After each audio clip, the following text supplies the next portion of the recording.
Yesterday we didn't get to finish what had started, and I wanted to show you how to use the WordPress instance for our class. So you should have all gotten an email that looks something like this email.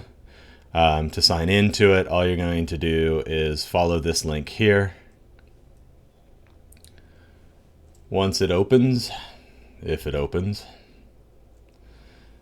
you're going to go ahead and enter a password for it. All right, hit the reset password button, and then go ahead and log into WordPress. All right, I'm going to use an other here. Hold on a second. No, I can't do this. Never mind. I'm going to log in with my regular account. So you log in with your regular account. You won't see this. This is an administrator.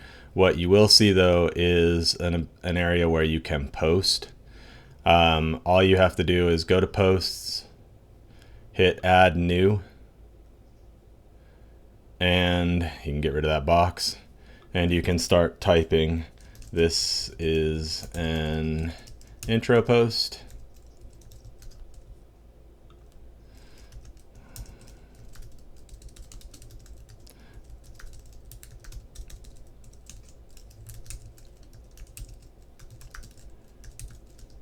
So you type in this box here, instructor. So you type in this box here. All of your tools are up here. If you want to add a URL or a link, you can use that. If you want to bold or italicize text, if you want to change the formatting a little bit, if you want to add more stuff, you've got all kinds of things in this block here that you can use to do those things. If you want to start another block text or anything out, all the layout stuff is over here. Tags are over here. Intro, right? So you could make it something like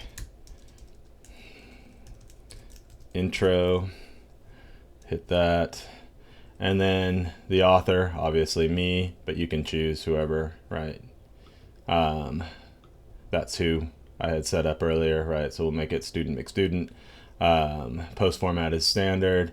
You can publish it immediately, make it right. And then when you're done, all you do is essentially hit publish, hit publish again, and it should post up to the website. If you want to check it, all you have to do is click on that link right there, or hit this button, view post. And there it is. You can see it in line there. You can see that it was posted in assignment and tagged as intro. It's pretty much as simple as that. So follow that email, set your password, get logged in, and once you're logged in, you should be able to see this dashboard. You won't see as much of the dashboard as I see. You should only actually see the posts dashboard like this, and then just simply hit add new to get in it. Hope that helps. Good luck with your first posts.